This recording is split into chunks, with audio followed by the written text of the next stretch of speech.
સુરતથી સમાચાર સવારે પડેલા વરસાદથી સુરતમાં પાણી ભરાઈ ગયા। સુરતના ઉધના પાંડેસરા વિસ્તારમાં પાણી ભરાયા। પાણી ભરાઈ જતા વાહન વ્યવહાર પ્રભાવિત થયો। ઉધના સચિન રોડ પર ઠેક ઠેકાણે પાણી જ પાણી જોવા મળ્યું। હજુ પણ વરસાદની આગાહીને લઈને ગરબા આયોજકોમાં ચિંતા છે।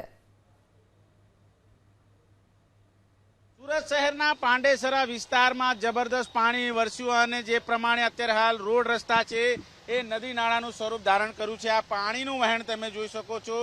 જે પ્રમાણે અત્યારે હાલ નીચાણવાળા વિસ્તારમાં પાણી અત્યારે હાલ આવી રહ્યું છે ત્યારે જાણે કોઈ નદીમાં જબરદસ્ત વહેણ વહેતું હોય એ પ્રમાણેની તસવીર અત્યારે હાલ જોવા મળી રહી છે।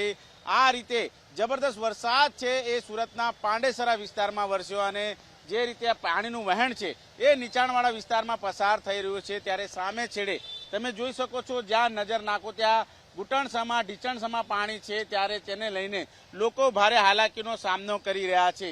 આ રીતે પાણી અત્યારે હાલ પસાર થતું જોવા મળી રહ્યું છે ત્યારે સુરત મહાનગરપાલિકા દ્વારા જે પ્રી મોન્સૂનની કામગીરીની વાત કરવામાં આવી હતી એ કામગીરી ચોપડા પર હોય હજી પણ એવું જ લાગી રહ્યું છે કારણ કે પાણીનો નિકાલ છે ગટર મારફત નથી થઈ રહ્યો જેના કારણે આ વહેણ છે એ રોડ રસ્તા ઉપર જોવા મળી રહ્યું છે।